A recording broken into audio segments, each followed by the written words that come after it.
గాయకుడు గిడ్డంగుల corporation chairman Sai చంద్కు BRS శ్రేణులు ఘనంగా తుది వేడుకోలు పలికారు. వనస్థలిపురం సాహెబ్ నగర్ శ్మశాన వాటికలో సాయి చంద్ అంత్యక్రియలు జరిగాయి. అంత్యక్రియలకు మంత్రులు నిరంజన్ రెడ్డి, సబితా ఇంద్రారెడ్డి, జగదీష్ రెడ్డి, శ్రీనివాస్ గౌడ్ తో పాటు పలువురు ఎమ్మెల్యేలు, బీఆర్ఎస్ నేతలు, కళాకారులు హాజరై ఘన నివాళులు అర్పించారు.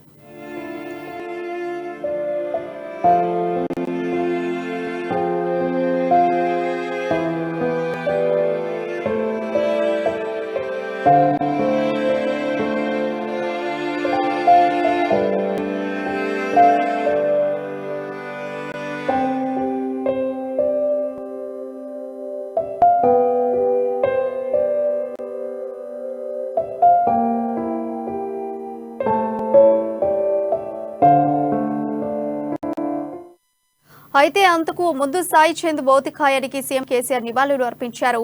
గుర్రంగూడలోని సాయి చంద్ ఇంటికి వెళ్లిన సీఎం కుటుంబ సభ్యులను ఓదార్చారు. సాయి చంద్ సేవలను ఆయన గుర్తు చేసుకున్నారు. సాయి చంద్ కుటుంబానికి అండగా ఉండి ఆదుకుంటామని హామీ ఇచ్చారు సీఎం కేసీఆర్. సాయి చంద్కు నివాళులు అర్పించే సమయంలో సీఎం కేసీఆర్ భావోద్వేగానికి గురయ్యారు. కన్నీళ్లను దిగమిందుతూ సాయి చంద్ జ్ఞాపకాలను, పాటలను గుర్తు చేసుకున్నారు.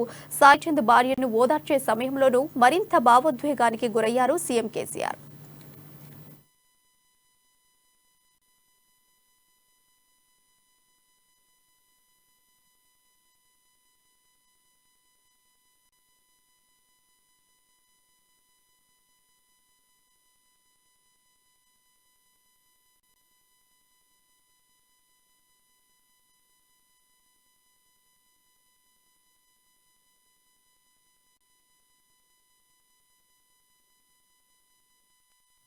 మంత్రి కేటీఆర్ గాయకుడు సాయి చంద్ మృతి పట్ల నివాళులు అర్పించారు. సాయి చంద్ పార్థివ దేహానికి అంజలి ఘటించిన ఆయన కుటుంబ సభ్యులను పరామర్శించారు. ఈ సందర్భంగా సాయి చంద్ మృతిని జీర్ణించుకోలేకపోతున్నామన్నారు కేటీఆర్. మంచి గాయకుని, ఉద్యమకారుణ్ణి తెలంగాణ కోల్పోయిందన్నారు. చిన్న వయసులో సాయి చంద్ మృతి చెందడం బాధాకరమన్నారు.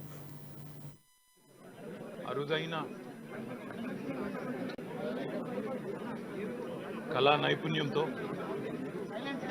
తన గాత్రంతో రాతి గుండెలను కూడా కదిలించిన అద్భుతమైన గాయకుడు, అద్భుతమైన కళాకారుడు, తెలంగాణ ముద్దుబిడ్డ, మాతో ఉద్యమంలో ఒక సహచరుడిగా, ఒక సోదరుడిగా కలిసి పనిచేసిన తమ్ముడు.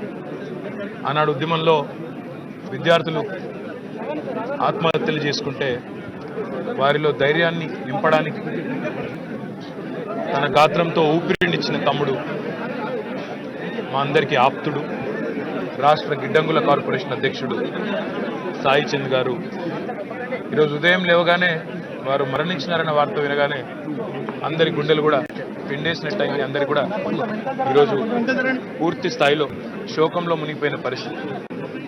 నిజంగా కూడా తీవ్రంగా అందరినీ కూడా కలిచివేసిన మరణం సాయి చంద్ది. ఈరోజు గౌరవ ముఖ్యమంత్రి గారు, మంత్రులు, శాసనసభ్యులు, తెలంగాణ రాష్ట్రంలోని తెలంగాణను ప్రేమించే ప్రతి ఒక్కరూ అందరూ కూడా సాయి చంద్ గాత్రం వినని, సాయి చంద్ గొంతు వినని, సాయి చంద్ పాట వినని వాళ్ళు ఎవరైనా లేరు అంటే అతిశయోక్తి కాదు. అట్లాంటి తమ్ముడు ఈరోజు లేడు అంటే నిజంగా మా అందరికీ కూడా ఇది తీరని లోటు, ఇది అందరికీ కూడా తీవ్రమైన విఘాతం.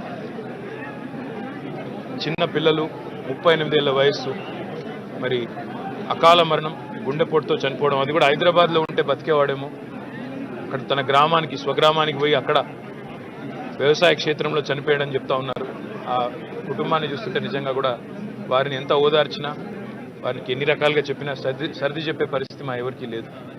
ఈ సందర్భంగా ఆ భగవంతుణ్ణి మనస్ఫూర్తిగా ప్రార్థిస్తూ ఉన్నాను. నిజంగా కూడా ఇట్లాంటి సంఘటనలు చూసినప్పుడు విధి ఎంత క్రూరమైందో అర్థమవుతుంది. ఇంత చిన్న వయసులో వారి కుటుంబానికి ధైర్యం ఉండాలని, అందరూ కూడా ధైర్యంగా ఉండాలని మనస్ఫూర్తిగా కోరుకుంటూ వారికి అండగా ఉంటామని చెప్పి కూడా వారి కుటుంబానికి, పిల్లలకు, వారి భార్యకి, వారి తల్లిదండ్రులకు కూడా అండగా ఉంటామని తెలియజేస్తూ